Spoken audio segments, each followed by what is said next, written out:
Arc-en-ciel de bonne humeur, mes chéris love. Aujourd'hui, on va parler du silence. Et ouais, c'est bien ça. Je suis bavarde, j'aime parler, mais des fois, le silence a beaucoup à nous dire. Tu peux utiliser deux méthodes pour lâcher prise, le jeûne de dopamine et le jeûne de silence. Donc, franchement, moi, le jeûne de silence, c'est un truc que j'aime vraiment. Pour le coup, gratitude, je remercie ce mentor de m'avoir initié à la pratique du jeûne de silence. Un jeûne de silence, c'est super simple, c'est fait en silence. Donc, c'est-à-dire qu'on parle à personne, ça nous permet de nous reconnecter, déjà, comme j'ai dit, avec notre fort intérieur et d'être plus à l'écoute de soi. Pourquoi on fait un jeûne de silence? Alors, on fait un jeûne de silence pour lâcher prise. On fait aussi un jeûne de silence parce que le bruit nous distrait. Bien souvent, le bruit nous empêche de trouver la paix intérieure. Donc, en France, 3 personnes sur 4 sont stressées par le bruit.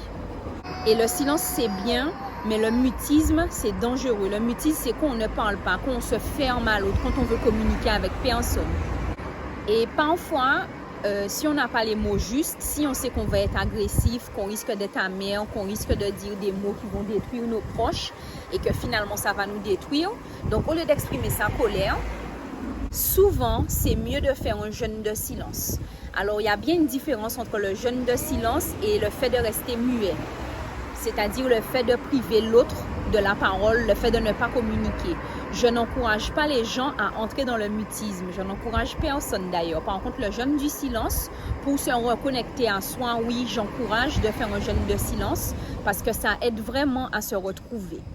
Alors, combien de temps dure un jeûne de silence? Alors, ça peut être 6 heures, enfin pour commencer, 3 heures, 6 heures, 12 heures, 18 heures, 24 heures. On peut faire 3 jours, on peut faire une semaine. Moi, franchement, mon truc, c'est de faire une semaine. J'aime vraiment ça. Quand je fais mon jeûne de silence, je fais une semaine, ça me fait du bien.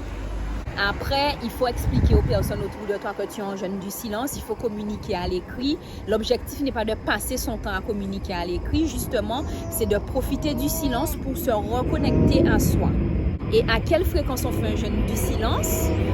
On fait un jeûne du silence environ tous les 3 mois ou tous les mois. Dès que ça nous aide à nous apaiser, à faire le calme dans nos pensées, on peut écrire ce qui nous passe par la tête pendant le jeûne du silence. On peut documenter pas mal de choses, mais ce qui est bien avec le jeûne du silence, c'est d'éviter de parler.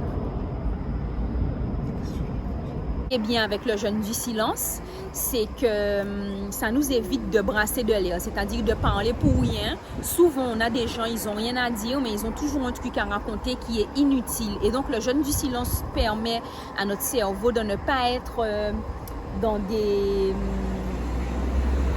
ragots, quoi. Voilà, les gens qui viennent te raconter des ragots. Quand tu es en jeûne du silence, eh bien forcément, tu as moins ce genre de personnes autour de toi. Et donc, forcément, c'est beaucoup plus agréable pour ton mental. Alors voilà, chérie love, c'est tout ce que j'avais à dire sur le jeûne de silence. Et pour le coup, il y a toutes les voitures qui passent. Voilà, chérie love, c'est tout ce que j'avais à dire pour le jeûne du silence. Alors, on se revoit pour une prochaine vidéo. Je vais vous parler du jeûne de dopamine.